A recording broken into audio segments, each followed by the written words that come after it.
Hello everyone, this is Marshall Gittler, Head of Investment Research here at FXPRIMUS, bringing you today's market insights for Friday, January 15th.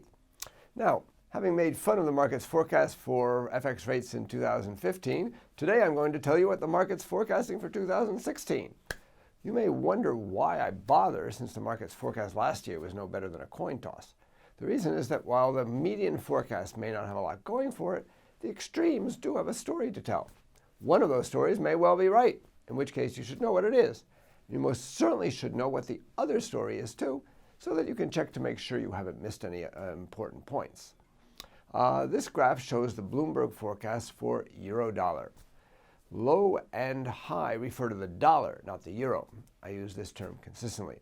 As you can see, the median forecast for euro-dollar, the yellow line, is for very little change. But there are some analysts who expect a larger move, more to the downside for euro-dollar than to the upside. The following histogram shows the distribution of forecasts.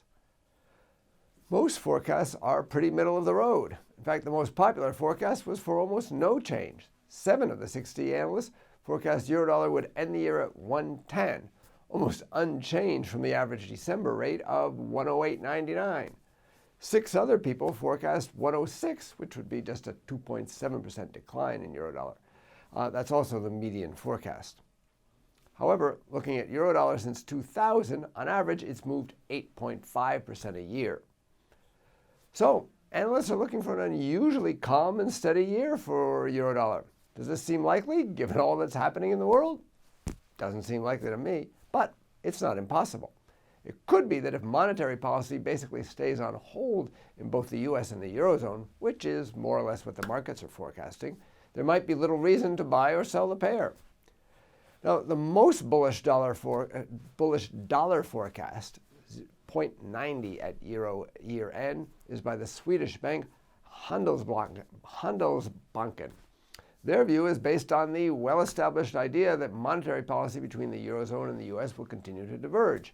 Their FX strategist, Pierre Carlson, wrote that, quote, the growth and inflation outlook in the Eurozone has dampened and will force the ECB to increase monetary stimulus, unquote. At the same time, he expects the Fed to keep raising rates, included that, quote, the divergence in key rates, increasingly in favor of the dollar, is likely to support our call for a stronger dollar, unquote. Let's now look at the other extreme, the high euro-dollar or lower dollar forecast of 120 by HSBC Holdings. HSBC argues basically the opposite, that monetary divergence won't happen. The Fed won't be able to tighten as much as it plans, nor will the ECB be able to ease further. It points to the experience of other central banks that tried to raise rates recently but couldn't. Absolutely true. Nor does it think the ECB will be able to ease further. Moreover, it argues that history suggests a weaker dollar at this point in the US monetary cycle. So, who's right? Personally, I'm in the dollar bull, euro bear camp. I think the Fed's determined to hike rates further and that they will do so unless the US economy turns decisively worse, which is possible, or the stock market tanks, which is also quite possible. At the same time, I think the ECB will be forced to do more simply because of its mandate, that if they keep missing their forecasts, they'll have to do something rather than admit that they can't fight global trends. Moreover, I think emerging market countries, particularly China and the oil producers, are likely to continue to run down their forex reserves, which, as I've explained recently, should be good for the dollar. I also expect the outflow of investment funds from Japan to continue, and that should push the dollar up as well. But, as I've shown, nobody really knows for sure, and that includes me. That's what makes a market. This is Marshall Gittler, Head of Investment Research at FXPRIMUS. Get more market insights on our education pages and turn your trading ideas into action with FXPRIMUS, the safest place to trade.